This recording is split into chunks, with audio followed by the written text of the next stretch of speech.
الطریقه المحمدیه کتاب دی هغه لیکلی وای کم یو کس چې ګیره خوري او دا د رسول الله مبارک روضه ته لاړ شي د نبی له سلام روضه ته لاړ شي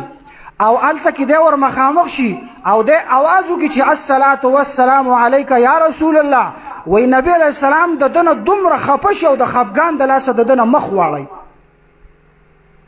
پیږي کنه پیږي چې دا د دې زنه چې د میډیا دا ستاران چې چلی وای پیزاری ویستو او خپیا بل خپې روضه مبارک لورلو او شکل دا سي دا بس عاشقي دا عاشقي را جامع د هندوانو د يهوديانو په سر د ټوپۍ نشته شکل د سنتو مطابق نه دی ته چې الته ورلې او ته چې الته کې سلام کې او زه خپیا بل ورلم ستا دا عاجزي د خپیا بل شیخ محمد امین ورغلو خپیا بل هغه ورغلو عاشقي دا هغه سنت او اتباع کامله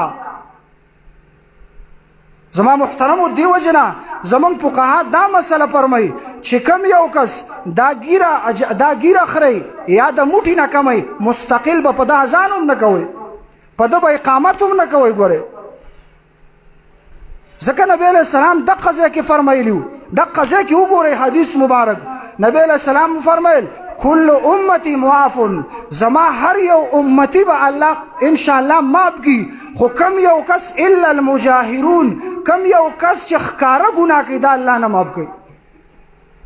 ګیره وړول ښکارا ګناه ده د يهودو لباس چول دا ښکارا ګناه ده د مسلمان شکل شبهات دا د پیغمبر د خلاف طریقې دا ښکارا ګناه ده حیران شي سره یقین وکړه چې کله خبره راشي بیا د هغې دپاره هر څه دلیل مضبوط دي بیا خبرې مضبوطې دي خو زما ورونو کله چې دینی میدان راشي بیا په هغې کې موږ او تاسو کمزور یو